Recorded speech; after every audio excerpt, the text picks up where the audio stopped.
Hello everyone, আসসালামু আলাইকুম। আশা করি আল্লাহর রহমতে আপনারা সকলেই ভালো আছেন।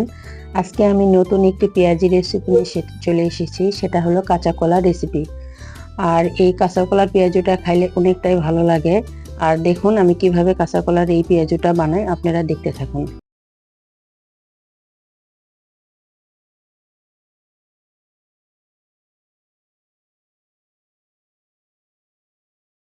কাঁচা কলা আর পেঁয়াজুটা বানানোর জন্য প্রথমে আমি 4 থেকে 5টা কাঁচা কলা নিয়ে এরকম ডুমো ডুমো করে, আর তার সাথে স্বাদ বাড়ানোর জন্য কয়েকটা আলু আমি আগে থেকে সিদ্ধ করে রেখে দিয়েছি। এটা এখন আমি সুন্দরভাবে ছিলে নেব। পেঁয়াজুতে আমার পেঁয়াজ লাগবে, পেঁয়াজটা আমি কাঁচা দিব না, এই জন্য কিছু পরিমাণ পেঁয়াজ কাটা আমি আগে থেকে রেখেছিলাম। এটা একটা কড়াই দিয়ে হালকা তেলে আমি লাল লাল করে ভেজে নিব।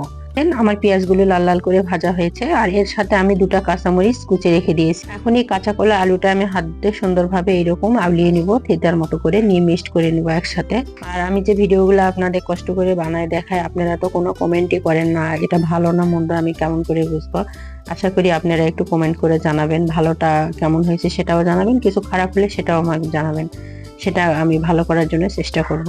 দেখুন এইভাবে আমি আলুটা আর কলাটা সুন্দরভাবে হাত দিয়ে মিক্সড করতেছি। এভাবে সুন্দর করে আমি মিক্সড করে নিব, নিয়ে একটা ড্র তৈরি হয়েছে। এখানে আমি এখন দিয়ে দিলাম স্বাদ মতো লবণ। লবণটা অবশ্যই আপনাদের স্বাদ অনুপাতে দিবেন।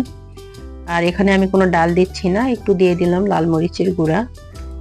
এখানে আমি দিয়ে দিলাম জিরার গুঁড়া, দিয়ে দিলাম গোলমরিচের গুঁড়া হাফ চা চামচ, দিয়ে দিলাম এখানে ধনের গুঁড়া, আর দিয়ে দিলাম 1 চা চামচ রসুন বাটা। এখানে আমি আদা বাটা দিব না, 1 চা চামচের একটু বেশি দিয়ে দিলাম। এখন এটা আবার আমি সুন্দরভাবে হাত দিয়ে মিক্সড করে নিব ভালো করে। এভাবে আমি সুন্দর করে মিক্সড করতে থাকবো।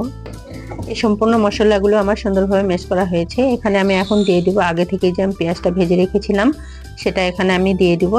আর তার সাথে আরেকটা জিনিস দেবো, 1 চা চামচ বেসন। আর আপনারা এখানে অবশ্যই ভাজা পেঁয়াজটা দেওয়ার চেষ্টা করবেন, কারণ একটা কাঁচা পেঁয়াজের গন্ধ আছে, এটা দিলে একটু বেশি ভালো হয়, আর জিনিসটা একটু মুসমুসে হয়, আর খেতে অনেকটা ভালো লাগে। আর বেসনটা দেওয়ার কারণে একটু টাইট টাইট হয়। আর দিয়ে দিব একটু পরিমাণ লেবু রস, তাতে কাঁচা কলার যে একটা ঝাঁঝালো গন্ধ অনেকেই হয়তো খাইতে পারে না, এটা দূর হয়ে যাবে।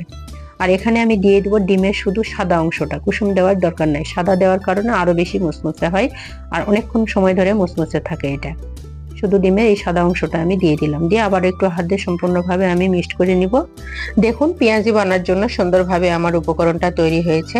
এটা ভাজার জন্য এখন চুলার উপর আমি একটা কড়াই বসিয়ে দিয়েছি, আর তেলটা অলরেডি আমার গরম হয়েছে। এখানে আমি একটু একটু করে পেঁয়াজটা দিয়ে দিব। দেখুন একটু একটু করে প্রায় আমার অনেক কয়টা দেওয়া হয়েছে। এটা এক পিস ভাজা হয়ে গেলে অপর পিসটা আমি উল্টে দিব। আর অবশ্যই একটু আস্তে আস্তে দিবেন, আর একটু ফাঁকা ফাঁকা করে দিবেন, যেন একটার সাথে আর একটা লেগে না যায়। আর আঁচটা অবশ্যই লোতে রাখবেন, হাই আঁচে দেওয়া যাবে না, তাহলে উপরটা পুড়ে লাগবে আর ভিতরটা যেমন তেমনই থেকে যাবে। এভাবে সম্পূর্ণ আমি ভেজে নিলাম। দেখুন এখন আমার এটা ভাজা হয়েছে, এটা আমি এখন উঠে নিব। এভাবে কলার দিয়ে সামান্য একটু আলু মিক্সড করে পেঁয়াজুটা বানানো আপনাদের কেমন লেগেছে অবশ্যই কমেন্টে বলবেন। আর যদি ভালো লেগে থাকে অবশ্যই আমার চ্যানেলটা সাবস্ক্রাইব করতে ভুলবেন না। আর ভালো থাকবেন, আল্লাহ হাফেজ।